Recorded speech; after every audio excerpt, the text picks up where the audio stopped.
우선 두 가지를 비교하면서 가셔야 돼요. 10월 1일. 첫 번째 10월 1일이 되겠고요. 한라의 주식 100주를 8,000원 샀고요. 그 다음에 매입 수수료 만원을 현금으로 지급했다. 주식 100주가 되겠고요. 그 다음에 주당 얼마요? 주당 8,000원. 8,000원 되겠습니다. 단기 매매 증권이랑 매도 가능 증권 이 두 가지를 비교해 보겠습니다. 자, 일단 샀으니까 자산이 증가했을 거 아니에요. 차변에 단기 매매 증권 써주시면 되고요. 그 다음에 100주 곱하기 8,000원 했으니까 80만원. 80만원 들어서 샀겠네요. 그리고 사면서 뭐 들었어요? 수수료. 그래서 아래다가 이제 수수료 비용. 수수료 비용. 몇 번대요? 900번대. 그래서 900번대 수수료 비용을 넣어주시면 되겠죠. 수수료 비용은 만원 들었습니다. 이렇게 들었어요. 따로 써셔야 되죠. 대변에 현금을 생략하겠습니다. 그 다음 매도 가능 증권은 매도 가능 증권 써주시면 되겠고요. 100주 곱하기 8,000원에서 80만원. 80만원에다 플러스 얼마예요? 만원까지 해서. 그래서 이제 81만원이 된 거죠. 이렇게 이제 취득을 했고요. 그 다음 두 번째 문제는 이렇게 했어요. 12월 31일 공정가치가 나올 겁니다. 공정가치. 얼마예요? 9,000원. 자, 그러면 12월 30일은 어떻게 하라고요? 증감만 따지라고. 증감만. 평가는 증감. 그럼 1,000원 올랐죠? 1,000원. 그래서 차변에 단기 매매 증권 100주 곱하기 1,000원 해서 이제 10만원을 번 얘기가 되겠죠. 그 다음에 대변의 계정 이름은요? 단기 매매 증권 평가 2 가주시면 되겠습니다. 수익자라서 대변에 넣고요. 그 다음에 매도 간 증권은 지금 81만원이잖아요. 한 주당 따져보면 8,100원이에요. 8,100원짜리가 지금 9,000원 됐으니까 900 올랐죠? 그러면 매도 간 증권 100주 곱하기 900원 해서 9만원을 벌었습니다. 대변의 계정 이름은요? 매도 간 증권 평가 2 9만원 넣으시면 되겠습니다. 자, 이런 식으로 이제 회계 처리해 주시면 되겠죠. 3월 31일 한라로부터 100원의 배당금 현금 받았다 했어요. 이거는 둘 다 똑같아요. 배당금 받았으니까 뭐요? 계정 이름? 배당금 수익. 그렇죠. 배당금 수익 되면 되겠죠. 그래서 그냥 위에다가 그냥 같이 그냥 써볼게요. 100주고요. 한 주당 100원이니까 100원이니까 만원을 받은 거죠. 현금 받은 거예요. 그러면서 이제 대변에는 배당금 수익 만원 넣어주겠습니다. 그러면 끝. 현금 배당은 끝. 자, 그 다음에 팔았습니다. 7월 31일 50주를 주당 7,000원에 팔았고요. 그 다음에 수수료 만원 들었대요. 7월 31일 요번에 처분이 되겠죠. 처분. 그럼 대변에 자산을 팔게요. 단기 매매 증권 팔 거니까 50주고 그 다음에 내 장부에는 지금 얼마로 돼 있어요? 9,000원. 9,000원 되겠죠. 그래서 9,000원 넣어주시면 되겠죠. 그래서 얼마치 떨어졌냐면 45만원. 화면에는 뭐 받았냐면 보통 예금 받았습니다. 보통 예금으로 받은 거는 50주 곱하기 내가 팔았을 때 가격 보셔야죠. 7,000원. 7,000원 되겠죠. 그래서 35만원을 받고 있어요. 근데 이것도 다 못 받았죠? 만원 빼고 받았잖아요. 빼기 만원에서 34만원을 받으시면 되겠습니다. 자, 그럼 11만원 뭐예요? 11만원 단기 매매 증권 처분 손실. 그래서 11만원 넣으시면 되고요. 끝. 그 다음 매도 간 증권은 조금 달랐어요. 먼저 대변에 매도 가능 증권 똑같이 써주겠습니다. 45만원 어치를 팔았고요. 그 다음에 똑같이 보통 예금 받은 거는 34만원을 받았죠. 그 다음 뭐 하셔야 돼요?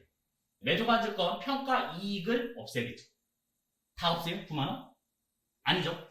이거는 지금 100주 있을 때 9만원 벌었고 지금 매도 간 증권 평가 이익 얼마만 없애요? 반. 그래서 45,000원 날리시면 되겠습니다.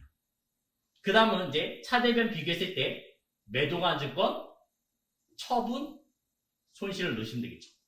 매도관증권, 처분, 손실 넣어서 마무리 지시면 되겠습니다. 65,000원. 이렇게 왔으면 끝났죠. 유형자산은 회계 처리가 정말 많아요.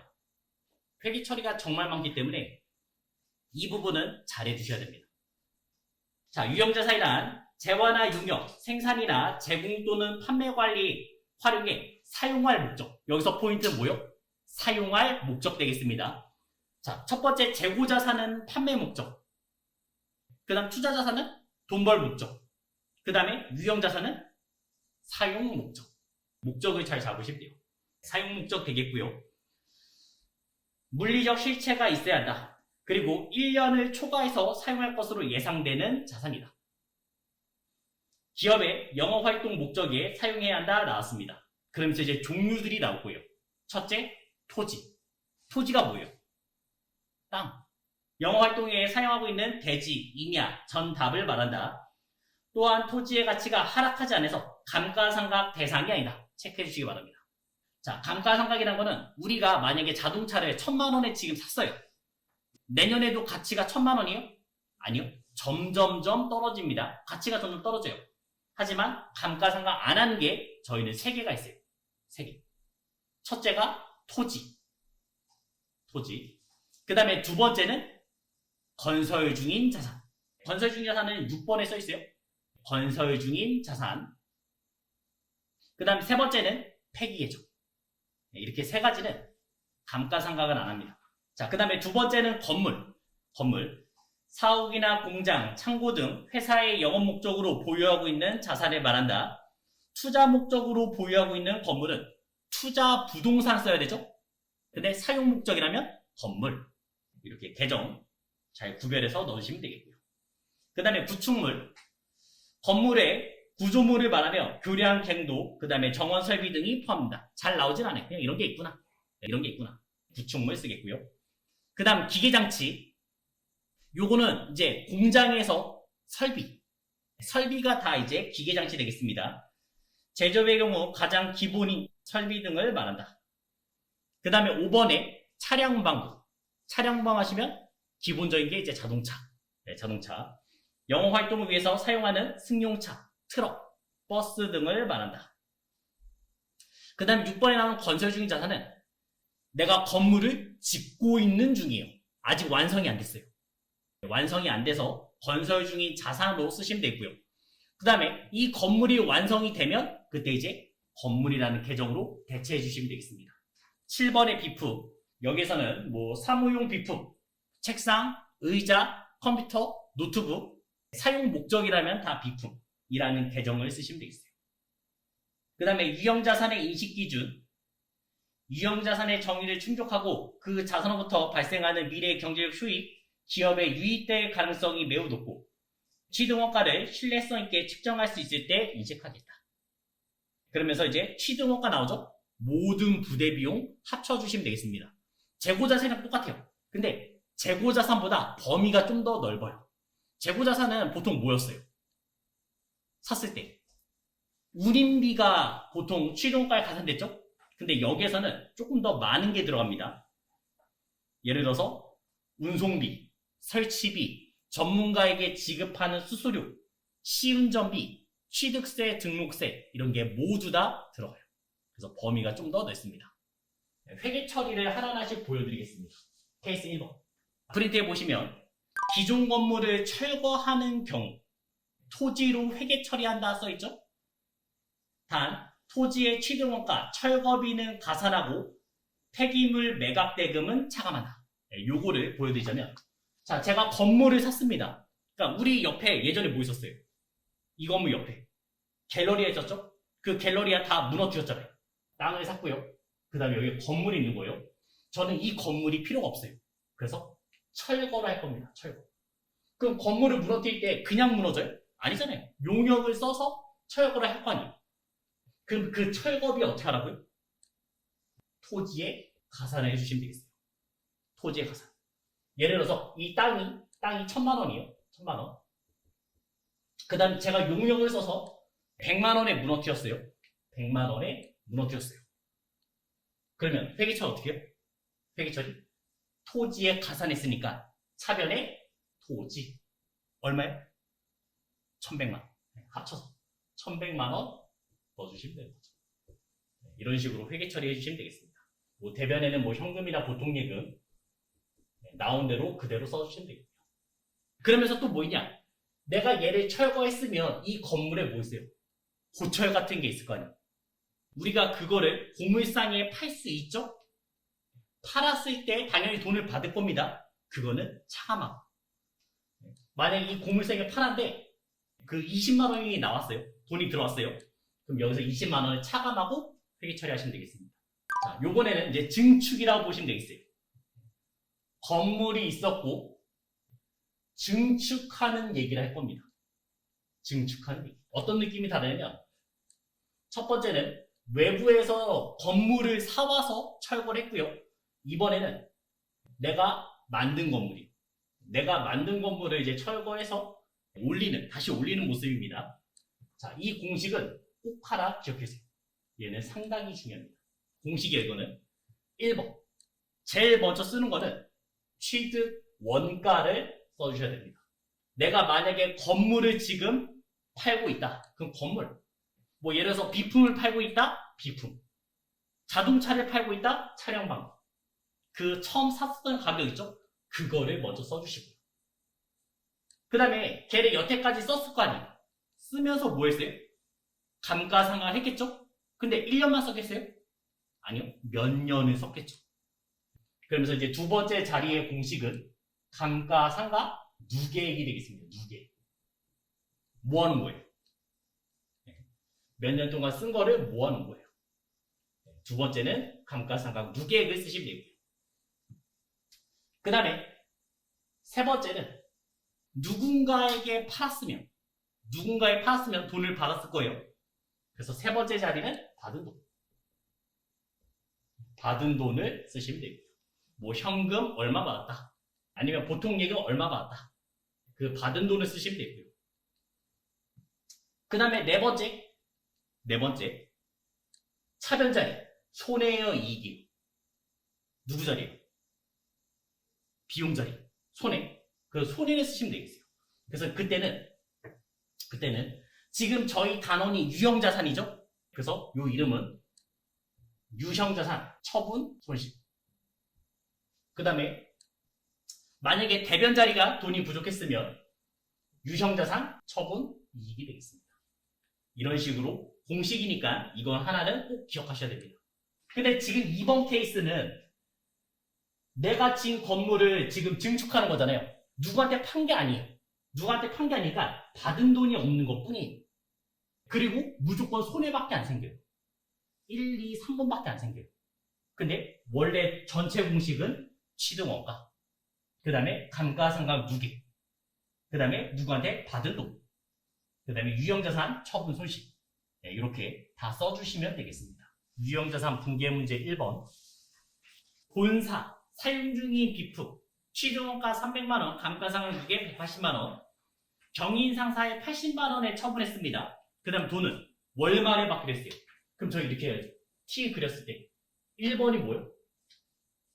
취득원가. 그 계정 이름 뭐예요? 계정 이름. 뭘 팔았어요? 비품. 그래서 여기다 비품 쓰는 거예요. 비품.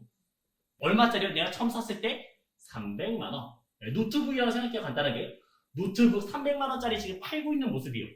저는 이 노트북을 써왔을 거예요. 몇 년 동안 써왔습니다. 그래서 두 번째 자리는 감가상각 누계. 감가상각 누계. 얼마 썼어요?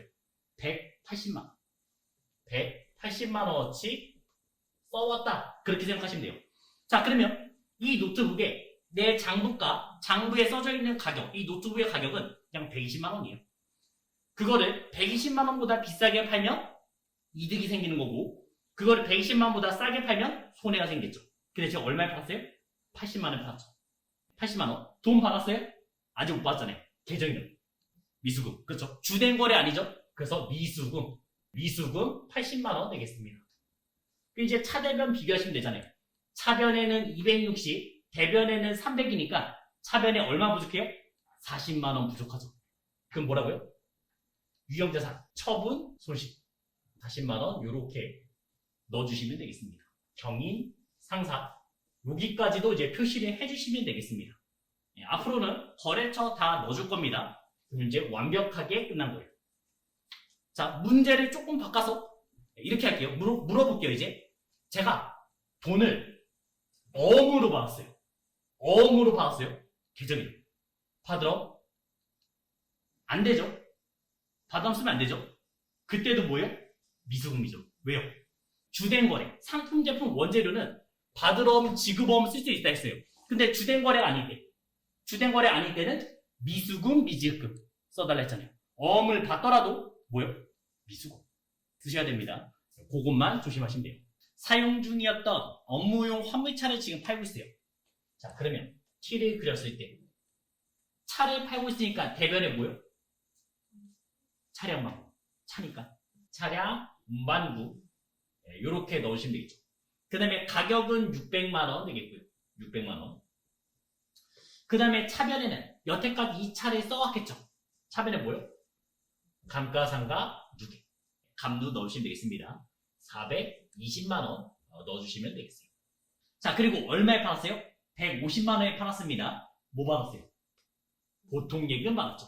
보통예금 받았으니까 보통예금으로 150만원 받으시면 되겠고요. 그 다음에 이제 차대변 비교하시면 되겠죠. 차대변. 대변은 600, 차변에는 570이니까 30만원 부족하죠? 손해요, 이익이요? 손해. 손해. 그래서 유형자산, 처분, 손실. 30만원. 이렇게 넣어주시면 되겠습니다. 그래서 유형자산 처분하는 공식은 확실하게 이제 기억하시면 되겠습니다. 케이스 3번은 이제 현물 출자 되겠습니다. 현물 출자. 자, 이 얘기는 뭐냐면 회사가 돈을 끌어모으는 방식이 뭐뭐 있어요. 첫째는 주식을 발행해서 돈을 끌어모을 수 있었고요. 그 다음 두 번째는요. 사채를 발행해서 회사채를 발행해서 그 다음에 돈을 끌어모을 수 있어요. 그 얘기 두 가지가 되겠습니다. 그 중에서 현물 출자, 주식을 발행했다는 얘기예요. 주식을 발행하면서 내가 돈을 받아야 되는데 돈을 받는 게 아니라 이제 토지나 건물 같은 거를 사는 얘기예요. 현물 출자는. 자, 그래서 토지, 예를 들어서 1000만원짜리 1000만원짜리를 사고 있는 모습이고요. 그 다음에 대변에는 원래 돈을 줘야 되는데 돈이 있어요? 없어요. 그래서 주식을 발행했습니다. 그때 쓰는 계정 이름이 이제 자본금 되겠습니다. 자본금. 자, 우리가 투자자산에서는 어떻게 했냐면 시중에 있는 주식을 사는 얘기였어요. 시중에 있는 주식을. 그러면 시가로 사야 되잖아요. 근데 지금은 내가 주식을 발행한 얘기죠? 액면가를 씁니다, 이제. 네. 자본금의 공식은 주식수 곱하기 액면가예요. 이렇게 되겠습니다. 주식수 곱하기 액면가가 이제 자본금. 자, 그러면 이제 한번 넣어볼게요. 내가 주식을 1000주. 예를 들어서 지금 1000주를 발행했고요. 그 다음에 한 주당 가격은 그냥 예를 들어서 7,000원 되겠습니다. 7,000원. 그러면 얼마예요? 700만원 되겠죠? 토지 살 수 있어요? 없어요?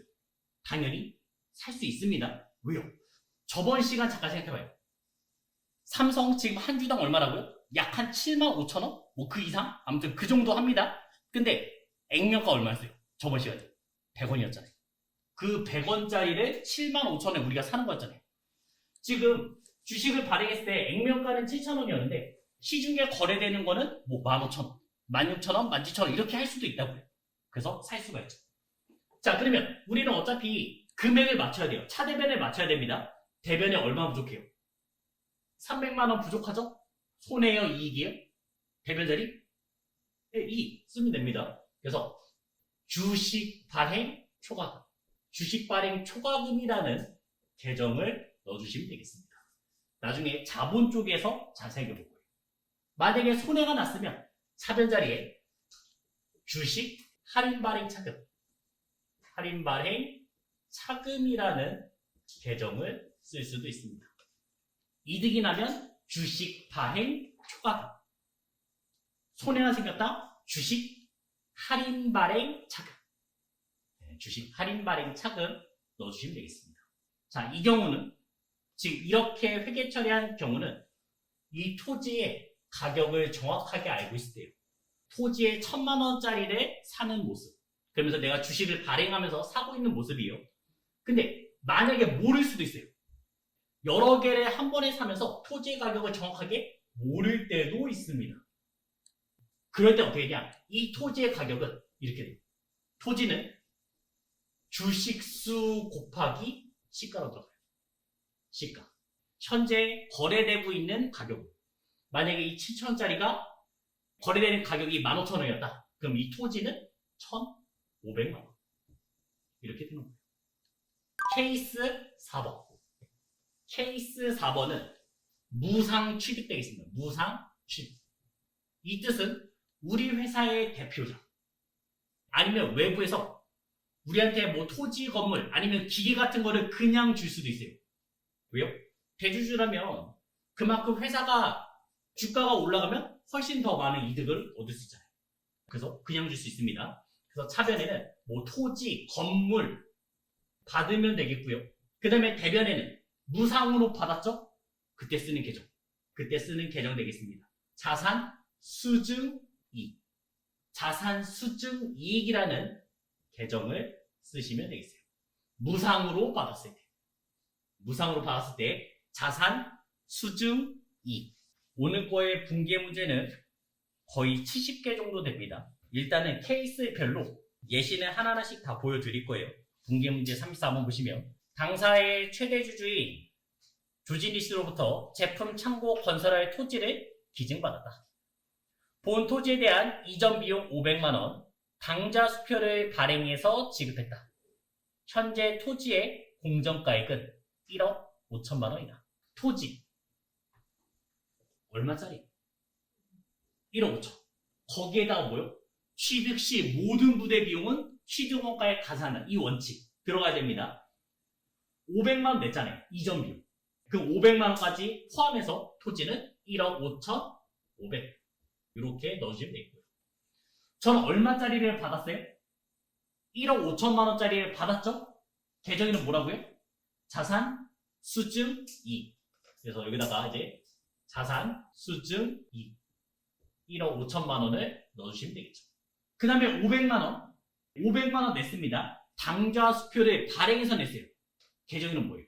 받으면 현금, 주면 당좌. 당좌 수표 우리가 받으면 은행에 내기만 하면 돈 주잖아요. 그때는 현금이었고 내가 당좌 수표를 끊어서 주면요 내 통장에 돈이 빠져나갈 거 아니에요. 그래서 그때는 당좌 예금이 되겠죠. 당좌 수표 받으면 현금, 주면 당좌 예금. 케이스 5번. 케이스 5번은 국공채 구입. 국공채 구입이 되겠습니다. 요거는 이제 간단히 말하면 법령에 의해서 어쩔 수 없이 사게 되는 케이스예요. 법령에 의해서 어쩔 수 없는 케이스. 그 다음에 문제 유형은 거의 하나밖에 없어요. 자동차를 사면요. 차량 등록증 그 뒤에 써 있어요. 차량 등록증 뒤를 보시면 거기에 이제 국공채를 어쩔 수 없이 그냥 사게끔 만듭니다. 법령에 의해서 어쩔 수 없이 불가피하게 매입하는 경우 국공채 매입가액과 현재 가치의 차익을 취득원가에 가산하시면 되겠습니다. 어떤 뜻이냐? 이런 거예요. 내가 차를 사면서 일단은 20만원의 국공채를 샀습니다. 너무 궁금할 거예요. 얘가 얼마짜리인지. 찾아보니까 16만원짜리. 근데 제가 얼마에 샀어요, 방금? 20만원에 샀죠? 그럼 전 처음부터 4만원 손해를 보는 거잖아요. 그 손해를 쓰지 않고 어떻게 해요? 차량방구에 가산한다고요. 취득원가에 가산하시면 되겠습니다. 그래서 저희 시험 문제에서도 차량방구 얘기밖에 안 나올 거예요. 그것만 기억하시면 돼요.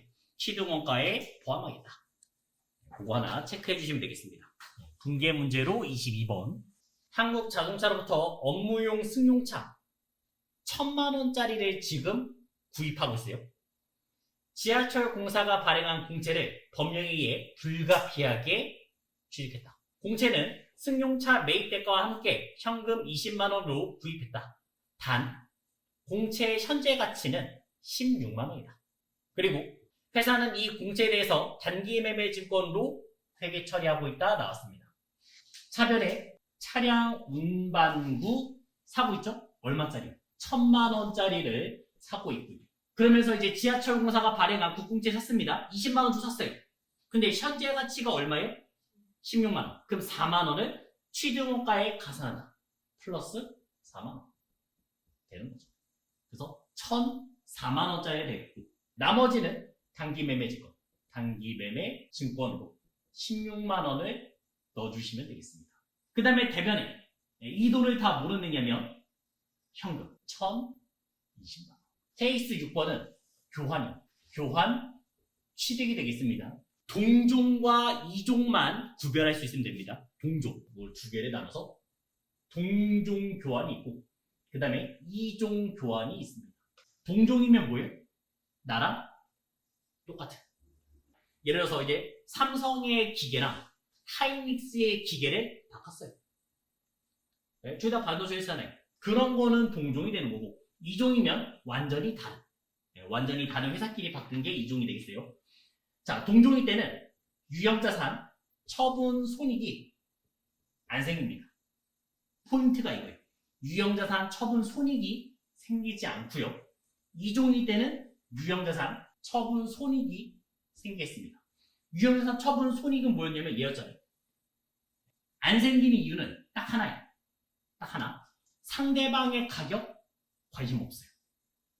그 사람이 어떻게 관리인지 몰라요. 장부를 속일 수도 있고. 그래서 그런 거는 전혀 신경 안 쓰고 다 내 것에. 내 거 물건을 줄 거 아니에요. 그 다음에 상대방 물건을 받을 거 아니에요. 다 내 것만 신경 씁니다. 그래서 동종일 때는 이때는 내 것에 장부가. 장부가로 표현되는 거죠. 자, 그러면 아까 전에 장부가가 뭐였어요? 장부에 써져 있는 가격이요. 그러면 우리가 아까 전에 공식이 취득원가에서 갑류를 뺐죠?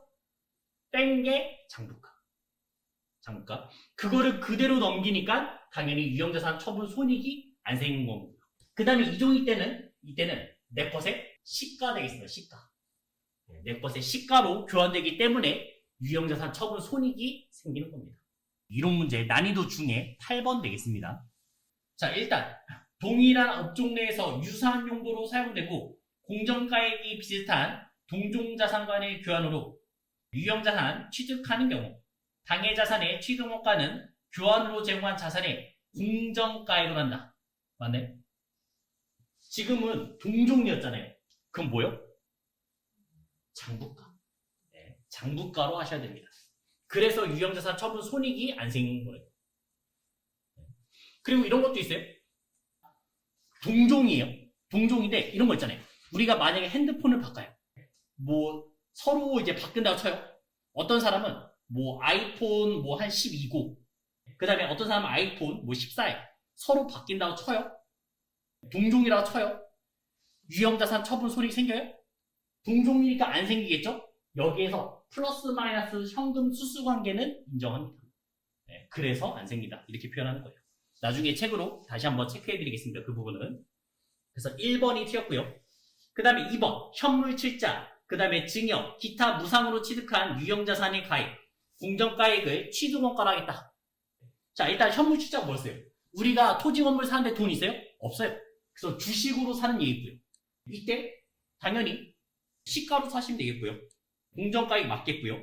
그 다음에 증여, 기타 무상으로 취득했다. 계정 이름 뭐였어요? 아까 전에 무상으로 취득했을 때 자산 수중이. 이때도 시가. 이때도 당연히 시가가 되겠죠. 그래서 맞는 얘기 되겠습니다. 그 다음 세 번째는 건물을 신축하기 위해서 사용 중이던 기존 건물을 철거하는 경우. 자, 요 얘기죠. 신축하기 위해서 기존 건물을 철거했어요. 취득원가, 갑류, 이때는 받은 거 없죠? 바로 유형자산 처분 소식. 나오는 공식 되겠죠. 그 건물의 장부가액을 제거해서 처분 손실로 반영하고 철거 비용 단기 비용으로 하겠다. 단기 비용 하겠다. 네, 나왔다는 얘기예요. 그 다음에 유형자산 취득과 관련해서 국공채를 불가피하게 매입할 때, 방금 요구에서 국공채를 불가피하게 매입했을 때 내가 취득가액과 그 다음에 현재 가치의 차이를, 그 차이를 어떻게 해요? 취득 원가에 가산했죠. 차량망부에 가산했잖아요. 그 얘기가 나옵니다. 케이스 7번은 건설자금이자 건설자금이자 되겠습니다. 자, 이 얘기는 우리가 이제 건물을 질 거예요. 건물을 질 겁니다. 근데 작은 건물이 아니에요. 약간 큰 건물, 뭐 빌딩을 둔다 쳐요. 저는 그 목돈이 있어요? 없어요. 그래서 대부분 다 은행에서 대출을 할 겁니다. 대출을 받을 거예요. 그러면 대출을 받았으면 상대방한테 뭘 줘야 돼요? 이자를 줘야겠죠? 이자? 근데 그거를 이자 비용으로 안 씁니다. 다른 계정 씁니다. 그래서 여기 체크된 거 보시면 제조, 매입, 건설 등 관련된 이자 비용 취득원가에 가산하시면 되겠어요. 취득원가에 가산됩니다. 그 대신 이런 용어가 있어요. 차익원가의 자본화 대상이다. 문제 이 멘트가 무조건 있어야 됩니다. 자본화 대상이다. 이렇게 말하면 차변에 건물은 아직 안 지었어요. 그래서 건설 중인 자산이 되는 거고요. 건물을 짓고 있는 중 회계 처리하시면 되겠고, 그 다음에 저희는 그 이자를 보통 예금이나 현금으로 내시면 되겠어요. 대변에는 뭐 현금으로 이런 식으로 내주시면 되겠습니다. 아직 뭐 이해가 안 될 수 있으니까 이것도 문제 하나만 보고 가겠습니다. 분계 문제로 28번. 공장 신축을 위한 차입금. 돈을 빌렸어요. 이자 비용 얼마라고요? 100만 원이야. 100만 원. 보통 예금 계좌에서 이체했습니다. 이체했어요. 공장의 착공일은 2022년 12월 1일. 그 다음에 완공일은 2024년 10월 30일. 아직 완성이 안 됐다는 얘기예요. 간단히 말하면. 그럼 차변에 뭐 쓰라고요?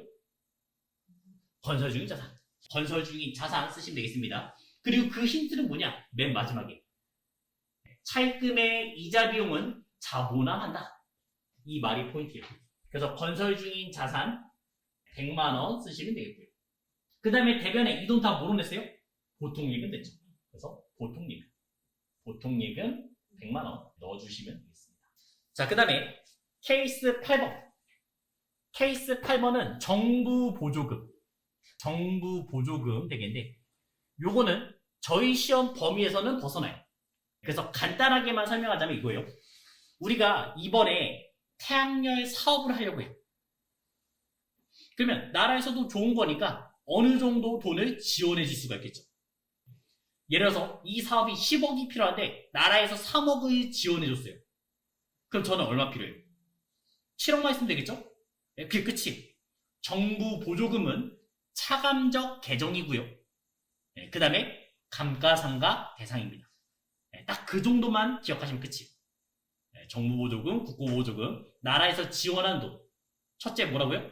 차감적 계정. 그 다음 두 번째 뭐요? 정부 보조금도 감가상각을 한다고요. 딱 그렇게만 기억하시면 되겠습니다. 자, 그 다음에 케이스 9번은 요번에는 토지 건물을 같이 사는 거예요. 일괄구입. 케이스 9번. 일괄구입 되겠습니다. 일괄구입가 뭐예요? 토지랑 건물을 한 번에 사는 얘기예요. 토지 플러스 그 다음에 건물을 한 번에 사는 얘기입니다. 이거는 먼저 문제를 보고 나서 설명을 듣는 게 좀 좋아요. 당사는 사옥을 사용할 목적으로 남방건설로부터 건물과 토지를 샀습니다. 얼마예요? 3억에 샀어요. 3억에 샀습니다. 일괄 취득했고 대금은 약소금을 발행했다. 단 취득 당시 건물의 공정가액은 1억 6천. 그 다음에 토지의 공정가치는 8천만 원 나왔습니다. 자, 그럼 생각해봐요. 1억 6천과 8천만 원 더하시면 얼마예요? 2억 4천이요. 그거를 3억 주고 샀다는 얘기예요. 말이 돼요? 일단 차대변이 안 맞잖아요. 가능해요? 당연히 가능합니다. 당연히 가능해요. 왜냐? 잘 생각해봐요. 우리나라 은행이 여러 개가 있을 거예요. 그리고 나라에서는 금리를 딱 정해줬어요. 예를 들어서 5%다 정해줬어요. 그럼 은행마다 금리가 다 같아요? 아니잖아요. 이자가 다 다르잖아요. 그 다음에 나라에서는 땅 한 평당 얼마라고, 이 지역에서 이 한 평당 얼마라고 정해놨어요. 근데 내가 이 집을 살 때, 이 가게 상가를 샀을 때 그 평대로 받아요? 아니요. 달라요. 노른자 땅이면 더 비싸요. 어떤 데는 더 쌀 수도 있고. 이거는 파는 사람 마음이에요. 지금 나라에서 정해준 거는 두 개 더해서 2억 4천인데 그거를 3억에 팔았다는 얘기예요. 그때는 이렇게 합니다. 우선은 1억 6천. 건물은 1억 6천이었고요.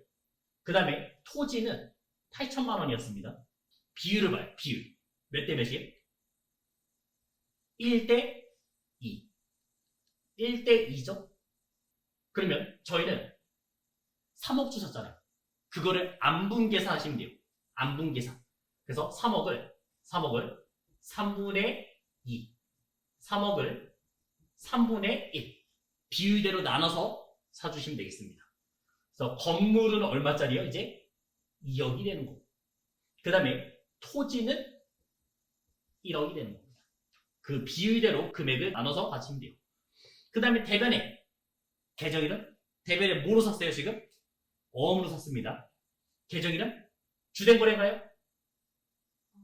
아니죠? 뭐예요? 미지급, 급 이런 거 조심하시라고. 네, 주된거래 아니니까 어음을 줬지만 미지급 3억 되겠습니다. 그래서 나중에 이제 거래처 쓰셔야겠죠. 거래처는 난방, 네, 난방거래처.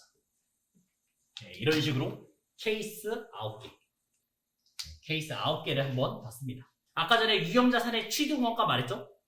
취득원가는 구입대금의 유형자산 본래 기능을 수행할까지 발생하는 모든 부대 비용을 더하겠습니다. 자, 그래서 그 부대 비용은 뭐가 있냐? 설치 장소 준비를 위한 지출. 그 다음에 운송비, 설치비, 에어컨 같은 거 사봐요. 벽걸이 에어컨 구멍 뚫어야 될 거 아니야. 그런 비용까지 다 더해달라. 그 다음에 전문가에게 지급하는 수수료. 우리가 땅을 사잖아요. 건물을 사잖아요. 그럼 누구 통해서 해요? 공인중개사를 통해서 살 수 있겠죠? 당연히 복비가 듭니다. 네, 그런 것도 플러스. 네. 그 다음에 시운전비. 시운전비는 내가 만약에 설비, 기계 설비를 샀어요. 아니면 자동차를 샀어요. 그러면 잘 되는지 테스트. 돌려본다고요. 잘 돌아가는지 한번 테스트하는 게 시운전비. 그 다음에 취득세, 등록세. 네, 우리가 이제 구청에 내는 세금이 있습니다. 자동차 사면 취등록세 내잖아요. 그런 거는 다 포함하시면 돼요. 자, 여기서 이제 세금은 아래쪽에, 책 아래쪽에 보시면 체크할 부분이 하나 있어요. 우리가 한 번 내고 끝나는 거 있죠? 세금을 한 번 내고 끝나면 취득원가에 가산하는 게 맞아요. 그래서 아래쪽에 보시면 취득세, 등록세는 취득 시점에 한 번 내니까 자산에 가산을 하라. 네, 그렇게 나온 거고요. 그 다음에 재산세, 자동차세 이건 어떻게 내요? 매년 내는 거잖아요. 그 다음에 이름 뒤에 세가 붙었죠? 그럼 계정일은 세금과 공과라는 계정을 쓰시면 되겠습니다. 세금과 공과. 그래서 우리는 이제 취등록세는 취등원가에 가산하고 그 외에는 매년 내는 거는 세금과 공과로 회계 처리하시면 돼요. 유형자산 샀잖아요.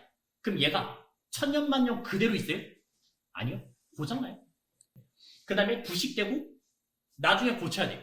그래서 나중에 취득 후에 지출이 생길 수 있습니다. 그래서 취득 후 지출. 취득 후 지출인데 여기선 두 개. 자본적 지출이 있고요. 그 다음에 이제 수익적 지출. 이 두 가지만 구별할 수 있으면 끝이에요. 여기 문제는 어렵진 않아요. 자본적 지출과 수익적 지출 이 두 가지만 구별하시면 되겠습니다. 자, 그래서 책을 보시면 자본적 지출.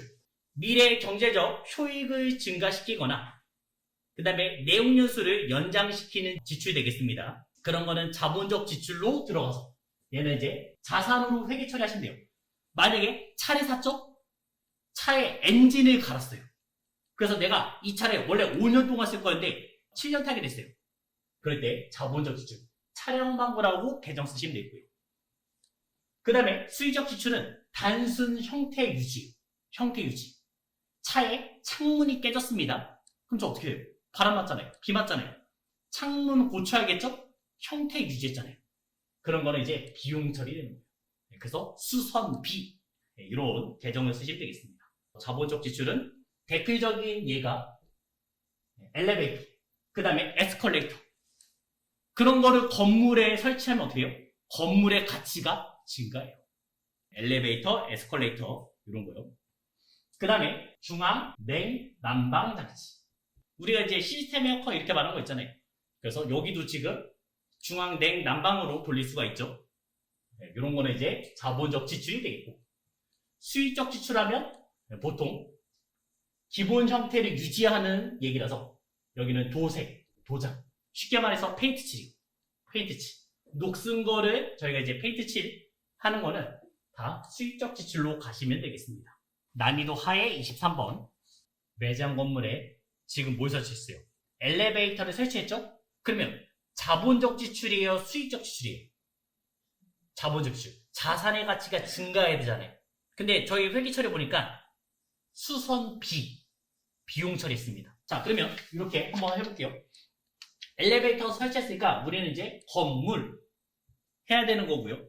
그 다음에 이제 보통 예금 이렇게 처리해야 되는데 이거 대신 뭘 했다고요? 수선비로 했어요. 그럼 건물이라는 자산의 가치는 떨어졌고요. 얘 가치는 떨어졌고요. 비용은 증가했죠. 비용은 증가했습니다. 그래서 효과 물어봤죠? 자산의 과소, 비용의 증대. 이렇게 가시면 되겠죠. 그래서 답은 3번이에요. 편법. 우리 재무상태표에 기본 자리가 있잖아요. 자산, 부채, 자본. 그 다음에 손익계산서에 기본 자리가 있잖아요. 비용, 수익 있잖아요. 흐름이라는 게 있어요. 흐름. 자산이 증가하면요. 이 자본의 또 다른 이름은 순자산이에요. 자본이 증가하고 수익이 증가합니다. 그 다음에 나머지 비용과 부채는 반대로 떨어져요. 이 흐름 자체를 기억하시면 돼요. 방향만. 자산, 그 다음에 자본, 수익은 같은 방향으로 흐르고요. 그 다음에 비용과 수익은 반대 방향. 만약에 떨어졌다? 떨어지고. 그 다음에 비용과 부채는 올라가고. 이렇게 되겠습니다. 우리는 이제 회사를 만들 건데 3001번으로 만들겠습니다. 3001번. 그래서 524페이지에 사업자 등록증이 보이죠? 그거를 이제 만들 생각이에요. 3001번. 그 다음에 회사 이름은 주식회사 이제 백두. 이렇게 하나 만들어주는 거예요. 백두라고 쓰시면 되고. 그 다음에 엔터 치시면 자동적으로 넘어갈 겁니다. 자, 법인회사고요. 1번 눌러서 이제 법인회사라고 가주시면 되겠고요. 그 다음에 쓸 거니까 사용. 0번의 사용 누르시면 되겠습니다. 그 다음에 맨 위에 이제는 커서가 이제 위로 올라왔는데 기가 나오죠? 제 몇 기? 이 뜻은 뭐냐면 회사가 몇 년 된 회사인지 물어본 얘기입니다. 그럼 문제 보면 당기 제5기라고 써있잖아요. 그럼 5년 된 회사라는 얘기예요. 그 다음에 올해는 2023년 1월 1일부터 2023년 12월 31일까지. 자, 그 다음에 그 아래다가 이제 사업자 등록증을 넣어주시면 돼요. 사업자 번호는 128814248. 법인 등록번호도 보시면 4번에 써 있습니다. 110-111-1754-020. 그래서 중복된 법인 등록번호가 있습니다. 예. 자, 대표자 이름 뭐예요? 네, 이대호 넣어주시면 돼요. 그 다음에 대표자의 주민번호 740102-1232-624 이렇게 쓰시면 되겠죠. 그리고 이 대표자가 외국인인지를 물어보는 거예요. 아니라고 말했고요. 내국인이라고 말한 거고요. 그 다음에 사업자 주소 써야겠죠? 자, 저번 시간에 코드돔 못 눌렀어요. 코드돔. 프로그램에서 코드돔. F2번. F2번을 누르시면 이렇게 열릴 겁니다. 우편번호 검색이 나올 거고요. 그러면 이제 상도로 13이라고 쓰시면 되겠죠? 상도로 13. 네, 이렇게 검색해서 넣으시면 되죠. 그 다음에 클릭만 하시면 들어갈 겁니다. 자, 시험장에서는 코드 도움 안 써도 돼요. 그냥 타이핑으로 다 쓰셔도 괜찮습니다. 가급적이면 그냥 타이핑으로 쓰시는 게 나아요. 그 다음에 회사의 업태 보시면 아래쪽에 써있죠? 제조업. 그래서 제조라고 쓰시면 되겠고, 그러면서 이제 뭘 제조할 거냐? 종목은 어떤 거를 제조할 거냐? 컴퓨터 및 주변기기. 네, 요거를 만들겠다 나온 겁니다. 자, 그리고 이제 관할 세무서가 나올 겁니다. 관할 세무서.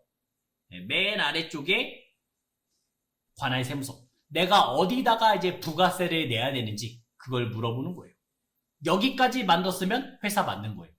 쉽죠? 그냥 사업자 등록증만 가지고 그냥 써주시면 끝나요. 자, 여기까지 만들었으면 일단 끄시고요, 이제. 그 다음에 저희가 지금 3001번 만들었잖아요.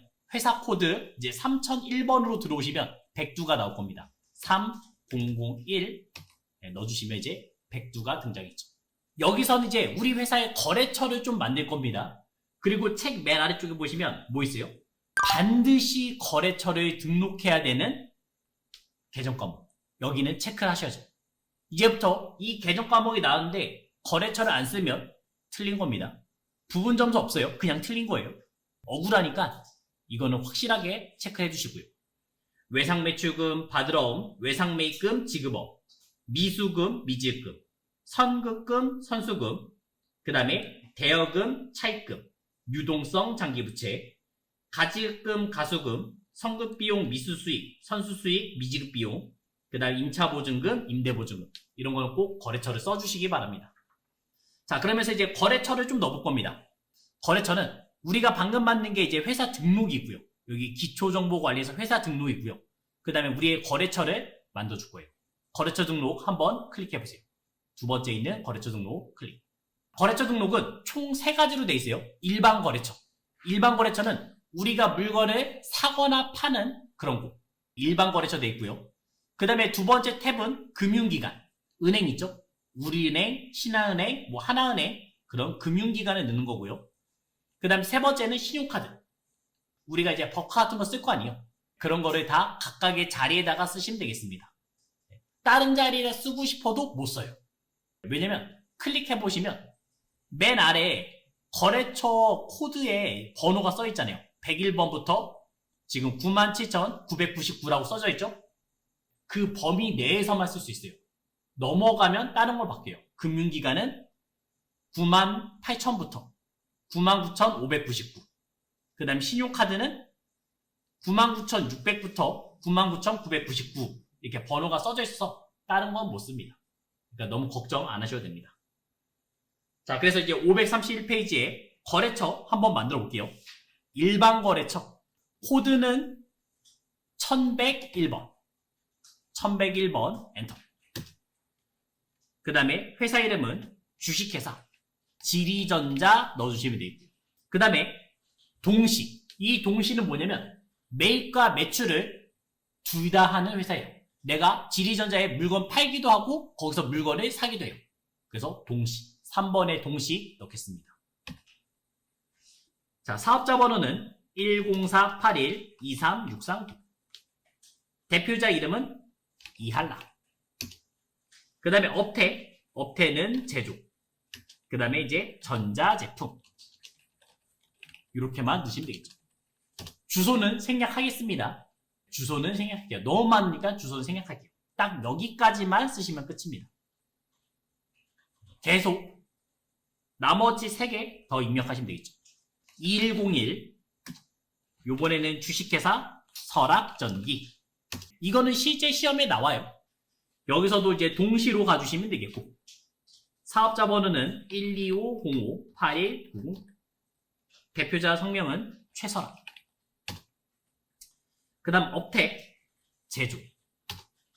그 다음에 종목은 전자회로. 이 정도만 써주시고요. 그 다음에 3101 현대자동차. 여기서도 동시. 사업자 번호 12781-26939. 대표자 이름은 김현대. 업태는 제조, 그 다음에 도소매. 그 다음에 종목은 자동차 되겠습니다. 그 다음 마지막은 김기수. 1102 김기수 되겠고요. 동시하시면 되겠죠. 자, 사업자 번호가 없어요. 이 사람은 아직 사업자 등록증을 내기 전이에요. 그래서 뭘 해요? 주민번호로 넣어주시면 되겠습니다. 사업자가 아직 안 났으니까. 그래서 830208-2182-639 이렇게만 넣으시면 되겠죠. 그 아래 이제 뭐 있어요? 금융기관 있죠? 금융기관. 국민은행 하나 있으니까 국민은행 넣어보겠습니다. 국민은행 어디다 넣어야 된다고요? 금융기관. 이 금융기관 클릭하신 다음에 코드는 98000. 그 다음에 이름은 국민은행. 국민은행 쓰시면 보통예금인지 당좌예금인지 정기적금인지 정기예금인지 이제 물어보게끔 나옵니다. 우리가 계산한 거는 보통예금이고요. 1번의 보통예금. 그 다음에 이제 계좌번호 넣으시면 되겠죠. 123-4 456 789 넣어주시면 되겠습니다. 지점은요? 국민은행, 그 다음에 두정도 넣으시면 되겠죠. 그러면 금융기관도 끝났고요. F2번 코드 도움을 잘 쓰시면 돼요. F2번 잊지 마시고요. 그 다음에 이제 신용카드도 두 개가 있죠. 신용카드도 두 개가 있습니다. 뭐 BC카드랑 국민카드가 있는데 하나는 매출카드가 있고요. 그 다음 하나는 버카. 이렇게 두 가지를 등록하시면 되겠습니다. 신용카드에 들어와서 99600 그 다음에 BC카드. 첫 번째는 매출이 되겠고 매출에는 가맹번호가 있겠죠. 그냥 신용카드 단말기가 있는 거예요. 가맹번호 5000번 쓰시면 끝났죠. 그 다음에 두 번째는 99700 요번에는 국민카드가 되겠고 요번에는 메인용 되겠습니다. 2번에 메인용. 자, 그러면서 이제 카드 번호가 써있죠. 우리 실제 카드에 카드 번호 써있잖아요. 그 카드 번호를 넣어주시면 되겠어요. 4574 그 다음에 7204 8364 4004 입력하시면 되겠고 그러면서 이 카드가 무슨 카드인지 물어봤습니다. 우리가 이제 법카라고 말하는 거는 사업용 카드. 그래서 3번 넣으시면 되겠어요. 실제 시험제를 보여드릴게요. 실제 시험제요. 3점 줍니다. 실무는. 자, 한번 간단하게 한번 넣어보겠습니다. 그럼 방금 전에 만들었던 데는 금융기관에 가야겠죠. 왜냐면 신한은행이니까 98004 이름은 신한은행 썼고요. 그 다음에 뭘 만들었어요 지금? 정기적금을 만들었습니다. 정기적금. 그러면 정기적금 선택하시면 되겠고 그 다음에 계좌번호 413920 그 다음에 769077 쓰시면 되겠죠. 그 다음에 개서은행은요? 신한은행. 그 다음에 어디 지점이요? 마구. 이렇게 쓰시면 되겠고요. 자, 그 다음에 계좌 개설일도 있죠? 언제 개설했냐면 2021년 11월 10날 했습니다. 2021년 11월 10. 이렇게만 만드시면 끝이에요. 3점 가져가시면 되겠습니다. 자, 이제 그 다음 하나만 또 해보겠습니다. 533페이지 계정과목 및 적요 등록. 계정과목 및 적요 등록 되겠습니다. 자, 이 얘기는 뭐냐? 우리 회사에는 특별한 계정 과목을 쓸 수도 있고요. 그 다음에 그거에 대한 설명, 적요 그걸 넣을 수가 있는 거죠. 예를 들어서 우리 직원한테 뭔가 해주는 게 복리후생비잖아요. 근데 점심 식사에 복리후생비가 있고 그 다음에 뭔가 옷 같은 거 사주는 것도 복리후생비 있고요. 그래서 그런 거를 구별하는 게 계정 과목 및 적요 되겠습니다. 거래처 등록 바로 아래에 있어요. 일단 여기 들어오시면 계정 과목 및 적요를 들어오시면 우리가 계정 이름을 다 외울 필요 없다는 얘기가 이거예요. 여기서 보면 돼요. 빨간색 부분이 있고 그 다음에 검정색 부분이 있죠. 검정색 부분은 내가 클릭해서 바로 바꿔서 쓸 수가 있습니다. 근데 이 빨간색 부분은 쉽게 못 바꿔요. 중요한 계정이란 뜻이에요. 그래서 만약에 이 빨간색 부분을 고칠 때는 컨트롤 F2를 누르셔야 됩니다. 그래서 적색 계정 과목 수정은 컨트롤 F2 눌러서 수정이 가능합니다. 여기만 하나 체크해주세요. 책에서 컨트롤 F2 원래 F2번이 이름 바꾸기예요. 그거를 컨트롤 눌러서 F2번 누르시면 이제 빨간색 부분도 바꿀 수가 있습니다.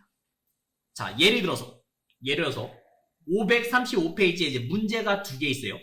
휴대폰 요금을 별도로 관리하고자 제조 원가 그 다음에 판관비에 속하는 통신비를 현금 조교를 넣어주려고 합니다. 제조 원가는 몇 번대라 했어요? 공장 얘기는 몇 번대요? 500번대. 판관비는 몇 번대요? 800번대. 그것만 구별할 수 있으면 돼요. 지금 500번대가 여기 아래 있죠. 제조 원가. 클릭하시면 바로 가져요. 제조 원가를 한번 클릭해봐요. 클릭하면 500번대 이렇게 넘어옵니다. 그 다음에 판관비 있죠? 판관비 클릭하시면 바로 이렇게 들어올 수가 있어요. 그러면 아까 전에 제조 원가에서 뭘 바꾸겠다고요? 통신비 바꿀 거죠? 통신비 514번에 있으니까 한번 클릭해보세요. 클릭하시면 오른쪽에 현금 적요가 있고요. 그 다음에 대체 적요가 있습니다. 내가 통신비를 현금으로 냈을 때 그런 상황이 있고요. 이 대체 적요는 현금 외, 이체했다. 카드로 냈다. 그런 게 이제 다 대체 적용 되겠어요. 자, 그러면 여기에서는 현금 적용 5번에 휴대폰 요금 납부라 써있죠? 여기다 5번을 만들어달라는 얘기예요. 5, 엔터. 그 다음에 휴대폰 요금 납부. 이게 시험 문제 끝입니다. 800번대도 바꿔야 되죠? 800번대? 그러면 아까 전에 판관비 클릭하신 다음에 여기서도 통신비를 선택해 주시고요. 통신비 선택. 그 다음에 이제 5번 5 엔터. 여기에다가 이제 휴대폰 요금 납부. 방금 전에 한 것까지는 문제가 쉽기 때문에 오타 띄어쓰기가 있으면 틀려요. 그러니까 그거를 조심하셔야 돼요.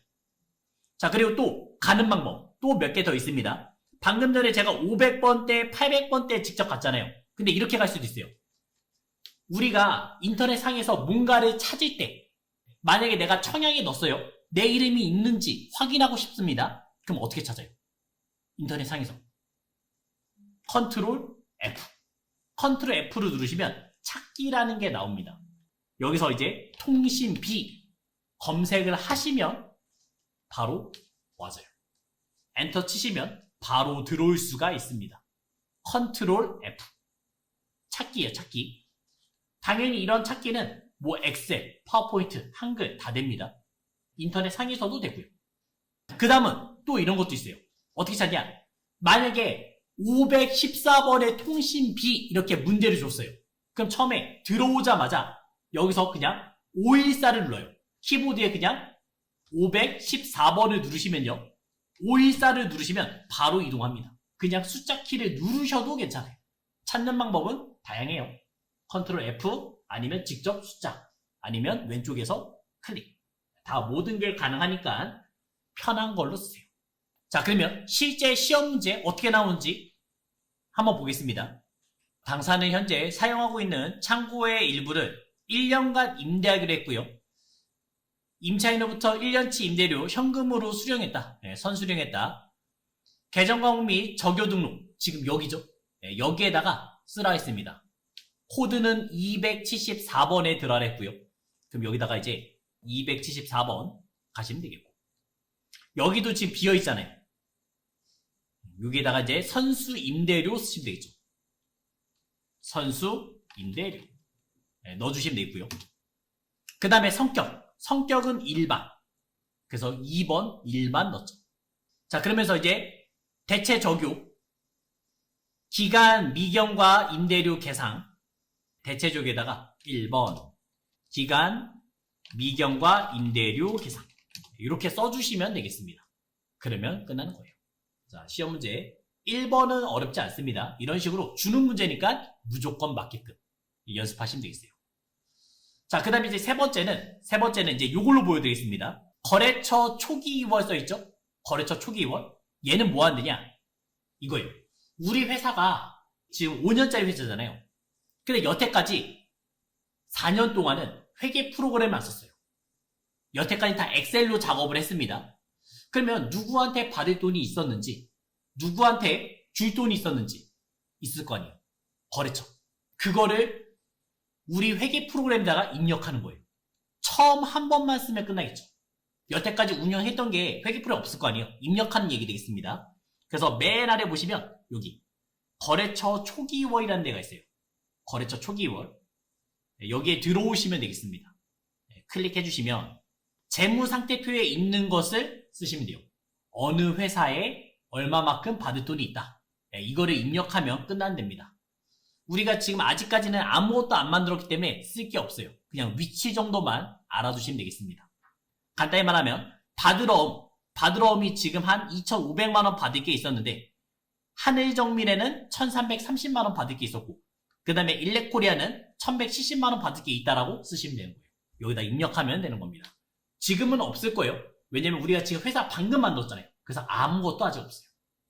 참고적으로만 봐두시면 되겠습니다. 자, 그렇게 이제 기본 문제가 끝나겠고요. 기본 문제가 끝나고, 그 다음에 이제 일반 전표 들어오시면 처음에 먼저 날짜를 먼저 쓰시면 되겠죠.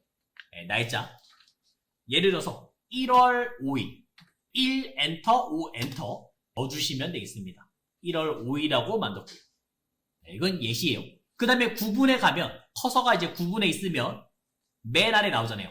출급, 입급, 차변, 대변, 결산 차변, 결산 대변이 있습니다. 다 안 써도 돼요. 우리는 3번, 4번만 써도 돼요. 차대변만 나눌 수 있으면 끝입니다. 출금 뜻은 뭐겠어요? 현금이 나간 거고요. 그러니까 대변에 현금 쓸 때 그냥 1번 눌러서 끝낼 수도 있어요. 그 다음 입금은요, 현금이 들어왔다는 얘기예요.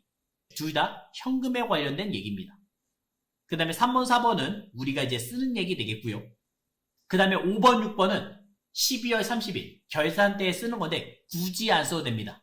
3번, 4번으로 쓰셔도 돼요. 자, 그러면 몇 개 더 물어보죠. 회계 프로그램에서 코드도 뭐 눌렀어요? F2. 그 다음에 공 3개 붙이는 거는 뭐 눌렀어요? 플러스. 그 다음에 내가 뭔가를 잘못 썼습니다. 한 줄을 지우는 거는요? 라인 삭제? F5. 8월 16일. 요 문제 일반 점표에 넣어보시기 바랍니다. 다음은 영업팀에서 거래처와의 식사 했습니다. 그 다음에 이제 법인카드, 신한카드로 결제했고요. 수령한 신용카드 매출점표 다 나왔어요. 33만원 긁었습니다. 우리 거래처 사람들과 밥을 먹었으니까 계정 이름 뭐예요? 접대비. 거래처 사람들과 밥 먹었으니까 접대비 됐죠? 그래서 접대비 넣으시면 되고요. 그 다음에 금액은 총 33만원 나왔습니다. 이렇게 넣으시면 되겠죠. 자, 그 다음에 이제 대변에 신용카드 긁었죠? 그럼 뭐 써야 돼요? 신용카드 긁자마자 돈이 빠져나가요? 아니잖아요. 이거 지금 버카잖아요.